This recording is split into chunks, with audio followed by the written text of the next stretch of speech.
Sir நீங்கள் நில்லுங்க, கொஞ்சம் சென்டருக்கு போயிடுங்க.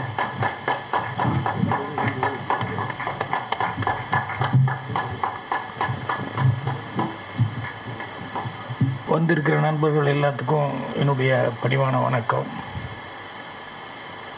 நானிலம் பத்திரிகை ரொம்ப துணிச்சிலிருந்து ஆரம்பிச்சிருக்கான்னு நினைக்கிறேன். ஏன்னா பத்திரிகை இந்த காலத்தில் பத்திரிக்கை படிக்கிற பழக்கங்கிறது இப்போ வர்ற ஜென்ரேஷனுக்கு மாறிக்கிட்டே இருக்குது. எல்லாருமே கையில் செல்ஃபோன் வச்சுக்கிட்டு அதுலேயே டக்குன்னு காலையில் என் வீட்லேயே கூட நான் பார்க்குறேன். ஒரு பேப்பர் படிக்கிற பழக்கம் நான் பூர்ணிமா ஏதாவது இங்கிலீஷ் பேப்பர், நான் தமிழ் பேப்பர் போட்டுக்கிட்டு இருப்போம். வேறு வீட்டில் இருக்கிறவங்கெல்லாம் அவங்கவுங்க கையில் செல்ஃபோன் வச்சுட்டு அதில் தான் பார்த்துக்கிட்டு இருக்காங்க. அப்படி போயிட்டுருக்கு. ஸோ இந்த மாதிரி சூழலில் இசக்கி அவர்கள் ரொம்ப தைரியமாக இந்த நானிலம் பத்திரிகை ஆரம்பிச்சிருக்காரு அப்படின்னு சொன்னோம்னா அது ஒரு பாராட்டப்பட வேண்டிய ஒரு சமாச்சாரம். அநேகமாக விஜயன் அவர்கள்லாம் அவருக்கு உறுதுணையாக இருந்து ஊக்கம் கொடுத்துருப்பாருன்னு நினைக்கிறேன். ஸோ அவர் நிறைய அனுபவங்களை ஆரம்பத்துலேருந்து இசைக்கு சினிமா துறை சேர்ந்த எல்லாத்துக்கிட்டையும், பத்திரிகை துறை சேர்ந்த எல்லாத்துக்கிட்டையும் நிறைய விஷயங்களை அவர் சேகரித்து வச்சுக்கிட்டே இருக்கார். அப்பப்போ பேசும்போது அவர்கிட்ட அந்த கலெக்ஷனாக பார்த்திங்கன்னா நிறைய விஷயங்கள் வச்சுருப்பார். ஏதாவது ஒன்றுக்கு ரெஃபரன்ஸ்னால் உடனே டக்குன்னு எடுத்து வந்துடுவார். அந்த பழக்கம் அப்படிங்கிறது அவருக்கு ஆரம்பத்துலேருந்தே நான் அவர்கிட்ட பழகிற நாள்லேருந்தே நான் பார்த்துட்ருக்கேன். அந்த மாதிரி ரெஃபரன்ஸ் காமிச்சு எனக்கு தெரிஞ்சு எனக்கு ஜிபிஎஸ் ஒரு பழைய ரைட்டர் ஒருத்தர் இருந்தார். எனக்கெல்லாம் குருன்னு சொல்லலை அவரை. அவர் தான் ஏதாவது ஒரு டிஸ்கஷனில் ஏதாவது ஒரு சீன் சொன்னோம்னா அதை ரொம்ப நல்லா இருக்குதுன்னு சொல்லிட்டு ஒன்று அடுத்த நாள் ஃப்ரெஞ்சில் ஏதோ ஒரு நாவல் அதில் அதை இங்கிலீஷில் டிரான்ஸ்லேட் பண்ணியிருப்பாங்க. அந்த பேஜ் எடுத்துகிட்டு என்கிட்ட படித்து காமிப்பேன். நேற்று நீ சொன்னீங்களே அந்த சீனு உள்ளடக்கம் அதுதான், பொருள்கள் மாறி இருக்குது. மற்றபடி நீங்கள் சொன்ன சீன் நேற்று நான் ரொம்ப அப்ரிஷியேட் பண்ணது காரணம் இது ஏற்கனவே அந்த இது ஜனங்களால் பாராட்டு பெற்றிருக்கு அப்படின்னு சொல்லி எப்போ சீன் சொன்னாலும் ஏதாவது ஒரு கதையினுடைய கருவு சொன்னாலும் அதுக்கு உடனே ஒரு ரெஃபரன்ஸ் கொடுப்பார் அவர். அந்தளவுக்கு ஒரு நல்ல ஒரு படைப்பாளி மட்டுமல்ல, பெரிய ரைட்டர். ஸ்க்ரீன் பிளேயில் முன்னாலெல்லாம் அவர்கிட்ட சொல்லுவாங்க. அந்த படைப்பாளியோட படிப்பாளியும் கூட அந்த மாதிரி ஒரு ரெஃபரன்ஸுங்கிறது எப்பவுமே சொல்லுவார்.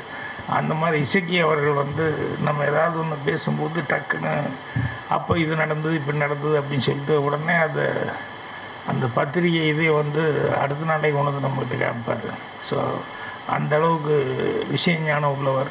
அவர் பத்திரிகை ஆரம்பிச்சிருக்காருங்கும் போது கண்டிப்பாக சிறப்பாக செய்வார். என்னென்னா இதெல்லாம் இந்த கொரோனா இதெல்லாம் இந்த பீரியட் வர்றதுக்கு முன்னால் ஆரம்பிச்சிருந்தா பிரமாதமான ஒரு வளர்ச்சி அதெல்லாம் வந்திருக்கும். இந்த கொரோனா பீரியட் வந்ததுலேருந்து இந்த படிக்கிறதுங்கிறது எல்லாத்துக்கிட்டேயுமே ரொம்ப தள்ளி போயிடுச்சு. அப்புறம் விஞ்ஞான வளர்ச்சியில் எல்லோரும் செல்ஃபோனை பார்த்து இது பண்ணுறாங்க. ஸோ பொறுப்பாசிரியர் தஞ்சை சாலமோன் அவர்களுக்கும் எபோசியா வடிவமைப்பாளர்களுக்கும் எல்லாத்துக்குமே என்னுடைய பாராட்டுக்களை தெரிவிச்சுக்கிறேன். கவிதா அவர்கள் பேசுனது கையில் வாங்கிட்டு போயிட்டு பார்த்துக்கலான்னு நல்ல நல்ல ரெஃபரன்ஸ் கொடுத்தாங்க பேசும்போது. இவர்கிட்ட ₹1,00,000 கிடச்சா நீங்கள் என்ன பண்ணுவீங்க, உங்களுக்கு தனியாக ஒரு டைம் கொடுத்தா என்ன பண்ணுவீங்க அப்படின்னு சொல்லிட்டு இதெல்லாம் எப்போது எங்கேயோ படித்த மாதிரி ஞாபகம் இருந்தாலும் ரீக்லைட் பண்ணிக்கிறதுக்கு அவங்ககிட்ட அந்த பேப்பரை வாங்கிட்டு போய் ஒரு தடவை பார்த்துக்கிட்டால் நல்லாயிருக்கும் அப்படிங்கிற மாதிரி. ஏன்னா படிக்க அது ஸ்டோரேஜ் ஆகிட்டே இருக்கும் மைண்டில். ஸோ அவங்களும் சிறப்பாக பேசினாங்க. எனக்கு வேறு ஒரு ப்ரோக்ராம் ஃபிக்ஸ் பண்ணிட்டதுனால தான் நான் அவசரமாக போயிட்டுருக்கிறேன். 7 மணிக்குள்ளே வந்துடுறேன்னு சொல்லி ஒரு ப்ரிவியூ எல்லோரும் வெயிட் பண்ணிட்டுருப்பாங்க. இல்லைன்னா கொஞ்சம் நேரம் வரைக்கும் இருந்திருப்பேன் நான். ஸோ என்னுடைய மனமார்ந்த வாழ்த்துக்கள் தெரிவிச்சுக்கிறேன். கண்டிப்பாக புத்தகம் எந்த காலத்துக்கு நல்ல விதத்தில் வரும். அது அந்த அளவுக்கு நம்ம கடினமாக உழைக்கணும். நான் புத்தகம் ஆரம்பித்தப்போ கலைஞர் அவர்கிட்ட போய் ஏதாவது அட்வைஸ் சொல்கிறீங்களா அப்படின்னு சொல்லி கேட்கும்போது அட்வைஸ்ன்னு சொல்ல மாட்டேன், ஆலோசனைன்னு வேணால் சொல்கிறேன் அப்படின்னு சொல்லிட்டு வார இதழ் எந்த காரணம் கொண்டும் அந்த சொன்ன டேட்டில் வந்துடணும் மொழியே அது மிஸ்ஸே ஆகக்கூடாது. அதுதான் முதல் சக்ஸஸ்ஸு, அதுதான் ரொம்ப முக்கியம் அப்படின்னு சொன்னேன். அந்த மாதிரி நீங்கள் மாத இதழ் அப்படின்னு சொல்லும்போது அந்த மாத இதழை கரெக்டாக கொண்டு வந்துட்டோம்னு சொன்னோம்னா, ஏன்னா அது அப்படி பழக்கமாகி போச்சுன்னா அந்த டேட்டுக்காக எல்லோரும் படிக்கிற வாசகர்கள் வந்து வெயிட் பண்ணிருப்பாங்க. அதை கீப் பண்ணணும் அப்படின்னு சொல்லி கேட்டுக்கிறேன். மற்றபடி உங்களுக்கே புஸ்தகம் நடத்துறதுக்கு நான் முதல்ல சொன்ன மாதிரி விஜயமா ஆட்கள் எல்லாம் இருக்காங்க. எல்லாருமே உங்களுக்கு உறுதுணையாக இருப்பாங்க. எல்லாத்துக்கும் என்னுடைய மனமார்ந்த நன்றியை தெரிவிச்சுக்கிறேன். மீண்டும் ஒரு முறை வணக்கத்தை தெரிவித்து வாழ்த்துக்களையும் தெரிவிச்சுக்கிறேன். நன்றி, வணக்கம். இங்கே வருகை தந்திருக்கும் அனைவருக்கும் நன்றி மற்றும் மேடையில் அமர்ந்திருக்கும் அனைவருக்கும் நன்றி. பத்திரிகையாளர் நண்பர்களுக்கும் நன்றி. ஸோ இங்கே இருக்கிறவங்களுக்கு எக்ஸ்பீரியன்ஸ் அதிகம். ஸோ அவங்களோட எக்ஸ்பீரியன்ஸ்லேருந்து நான் கொஞ்சம் இப்போ தான் கற்றுக்கிட்டு இருக்கேன். ஸோ அப்படி பார்க்கும்போது இசைக்கான பற்றி சொல்லணுன்னா, அவர் வந்துட்டு ஒரு புக்குன்னு சொல்கிறத தாண்டி அவர் வந்துட்டு ஹீஸ் அ லைப்ரரி. ஸோ அதுதான் நிறைய பேர் சொல்லியிருக்காங்க. அவர் வந்துட்டு ஒரு பெரிய லைப்ரரி அவர். ஸோ இந்த லைப்ரரி வந்துட்டு ஒரு ஆள் இல்லை, ஊர் ஃபுல்லாக எல்லாருமே யூஸ் பண்ணணும். அப்போது எந்த அளவுக்கு யூஸ் பண்ணுறோமோ அந்த அளவுக்கு நம்ம க்ரோ ஆகும்.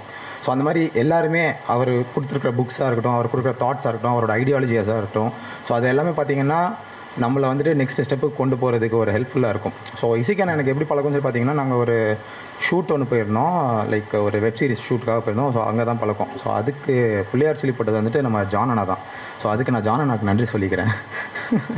ஸோ ஜான் அண்ணா மூலமாக தான் எனக்கு பல பேர் தெரியும். ஸோ ஜான் அண்ணாக்கு அதுக்கு நன்றி. அண்ட் இசைக்கு அண்ணா அப்படி சொல்லி எடுத்துக்கிட்டோன்னா, ஹீஸ் அ ஜெம்.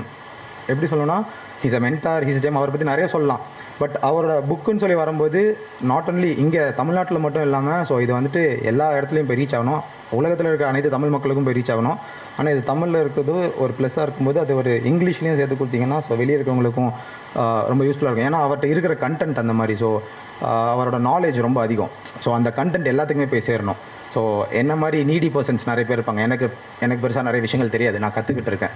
ஸோ அப்படி கற்றுக்கிட்டு இருக்கும்போது ஜான் அண்ணா மாதிரி, நம்ம இசைக்கு அண்ணா மாதிரி, விஜயன் சார் மாதிரி, பாக்கியராஜ் சார் மாதிரி, ஸோ இவங்க எழுதின புத்தகங்கள், இல்லை அவங்க பேசுகிற வாக்கியங்கள், ஸோ அவங்க சொல்லிக் கொடுக்குற விஷயங்கள், இதெல்லாம் படித்து தான் நாங்கள் கற்றுக்கிட்டு அப்கமிங் டேஸில் வந்துக்கிட்டு இருக்கோம்.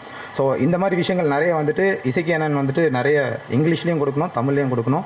அதே மாதிரி எல்லா இடத்துலையும் போய் ரீச் பண்ணணும்னு சொல்லி வேண்டிக்கிறேன். அண்ட் இசைக்கு அண்ணா வந்துட்டு என்கிட்ட அடிக்கடி பேசும்போது சொல்லிட்டு இருப்பார், இந்த இதெல்லாம் ஆரம்பிக்கிறது மட்டும் என்னோட ஆசை கிடையாது, என் ஊரில் வந்துட்டு எனக்கு லைப்ரரி வைக்கணும் அப்படின்னு சொல்லிட்டு இருந்தார். அதே மாதிரி ஒரு தடவை பேசும்போது என்ன சொல்லிட்டு இருந்தார், விவேக் சார் இருக்கும்போது வந்து சொல்லியிருந்தார், அந்த நூலகத்துக்கு உங்களுக்கு என்ன உதவி தேவையோ நான் கண்டிப்பாக பண்ணுறேன் அப்படின்னு சொல்லியிருந்தார். So but hard luck, Vivek sir இப்போ இல்லை. பட் இந்த மேடையில் நான் ஒரு வார்த்தை கொடுக்குறேன். கண்டிப்பாக இசைக்கு அந்த நூலகத்துக்கு என்ன வேலையை ஆரம்பிக்கிறாங்களோ அதில் கண்டிப்பாக என்னோட ஒரு பங்கு இருக்கும். அந்த திருநெல்வேலியில் மட்டும் இல்லை, திருநெல்வேலியை தாண்டி நிறைய இடத்துல வந்துட்டு இசைக்கான நூலகம் ஆரம்பிக்கணும். அந்த எல்லா நூலகத்துலேயும் என்னோட பங்கு ஒன்று இருக்கும் அப்படிங்கிறத நான் இங்கே தெரிவிச்சுக்கிறேன். நன்றி, வணக்கம். ரொம்ப நன்றி, ரொம்ப நன்றி. நாங்களும் எம்ஜிஆர் இவன் ப்ரொமோட்டர் சார்பில் ஒரு 100 புத்தகம் வந்துட்டு எங்கள் கலைஞர்களுக்கு எங்கள் மேடையில் அங்கே சிங்கப்பூரில் வந்துட்டு டிசம்பர் 28ஆம் தேதி நாங்கள் எம்ஜிஆருக்காக வருஷம் செய்கிறது உண்டு. ஸோ அந்த மேடையிலேயே எஸ்கே அண்ணாவும் அவர் மகனையும் சஞ்சயும் நாங்கள் வந்துட்டு இன்வைட் பண்ணியிருக்கோம். அவங்களும் வரேன்னு சொல்லி ஒத்துக்கிட்டாங்க. ஸோ அந்த மேடையில் எங்கள் கலைஞர்களுக்கு நாங்கள் வாங்கி அதை கொடுக்க போகிறோம். அதை அந்த மேடையில் நான் உங்களுக்கு சொல்லிக்கிறேன். இந்த இனிய நாளை தந்த கடவுளுக்கு ரொம்ப நன்றி. இங்கே இருக்கிற எல்லாருமே நிறைய பேசுனாங்க. எல்லாம் நல்ல பெரிய பெரிய அனுபவங்கள் வாய்ந்தவங்களாக இருக்காங்க. நாங்கள் இப்போ தான் முதல் அடி எடுத்து வச்சுருக்கோம். நீங்கள் எல்லாருமே எங்களுக்கு துணையாக இருந்து மேலும் மேலும் நாங்கள் இந்த தொடர்ந்து வழி நடத்த எங்களுக்கு துணையாக இருந்து எங்களை வழி நடத்துவீங்கன்ட்டு எல்லாரையுமே பணியோடு கேட்டுக்கிறேன். இந்த பிள்ளைங்களுக்கு எல்லாருக்குமே இந்த புத்தகம் படிக்கிற பழக்கத்தை கொண்டு வரணும்ன்ட்டு எல்லாருமே சொன்னாங்க. நானும் அதை தான் சொல்கிறேன். புத்தகங்கள் நல்ல புத்தகங்கள் வரணும். எத்தனையோ புத்தகங்கள் இருக்குது, ஆனால் நல்ல புத்தகங்கள் வரணும். எல்லா குழந்தைகள் முதல் பெரியவங்கள், பெண்கள் எல்லாருமே படிக்கிற மாதிரி இந்த டிவி, இந்த செல்ஃபோன்லேருந்து புத்தகம் படிக்கிறதுக்கு அவங்க திசை திருப்புறதுக்காக நம்ம ஒவ்வொருத்தரும் பேரண்ட்ஸ்லேருந்து எல்லாருமே ஒவ்வொருத்தரும் அதை முயற்சி பண்ணி புத்தகங்களை படிக்க அந்த பிள்ளைங்களுக்கு வழிவிடணும். அந்த மாதிரி ஒரு நல்ல புத்தகங்கள் வளர்கிறதுக்கு எல்லாருமே சேர்ந்து ஒத்துழைக்கணும்னு கேட்குறேன். நன்றி, வணக்கம்.